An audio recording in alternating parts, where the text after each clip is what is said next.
I worked as an intern for Eclipse Comics in 1991, which helped land me a gig as a assistant editor at Dark Horse in the early 1990s, 92, 94, I believe it was. I handled the submissions slush file for both. That was a very interesting experience. You had to learn to be cruel and precise and clear. I've often thought about writing a book or some articles about the whole submissions process. There's some crazy things that happen, but most of these are actual people with actual lives and actual feelings. So have to be careful, really careful about that. When somebody sends in what they really deeply believe is their outpouring from their heart. So you got to be, you got to really just lay it on the line and say, this works, this doesn't, thank you, here's your self-addressed stamped envelope, goodbye. And maybe 1% of them would get picked.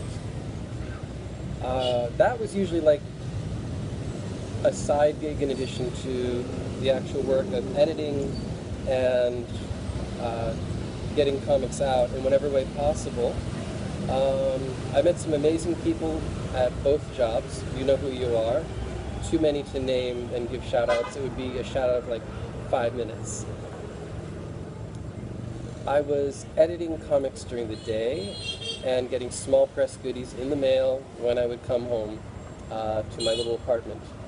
I was living at a nunnery in Portland at first, before I managed to get an apartment in the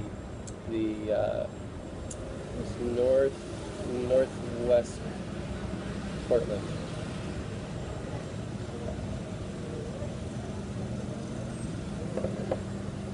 So I was reading comics, doing manga during the day, which with Torrin Smith and Studio Proteus, sadly departed now, but an amazing character, really self-motivated, really just a vibrant personality, and we're all poor for his not being around. He taught me a lot about manga in general. So this was manga before manga was cool. And I really felt privileged to be exploring this fascinating world and seeing some things about the language, the storytelling of manga, that really helped to highlight the contrast between Western and Eastern storytelling. So I'd come home in the evening and kind of digest what I'd done and read books like Jenny Zerbakis' Strange Growths, John Porcelino's King Cat, A-Girl, Julie Doucet, anthologies.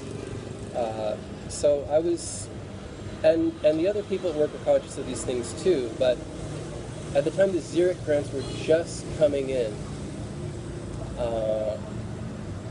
And so we saw the company balloon in size, and then the entire industry took a hit with the speculation frenzy of 1994. Imagine, if you will, selling junk bonds to 14-year-olds, which is pretty much what they were doing with these laminated foil first edition covers. So I really have a degree of antipathy towards Image Comics and what they did, because the knock-on effects really hit the entire industry, and including me. I was out of a gig in 1994, and for me, I just thought, okay, it's time to go to graduate school. I've done what I can. I need a change. To give you an example of this kind of thinking I was having at the time, At one point, I was wearing a suit and a tie. I was repping the brand at WonderCon, and opposite us was a living room. Uh, the collective Puppy Toss from Berkeley had gotten furniture from, looked like an old Goodwill store. Maybe it was their own furniture. But they'd set up a little reading room with racks of comics, their own, lots of goodies, across the aisle from us. I thought, you know, that looks pretty nice. Wouldn't mind being on that, in that space. And little did I know that in less than 2 years, I would be in that space.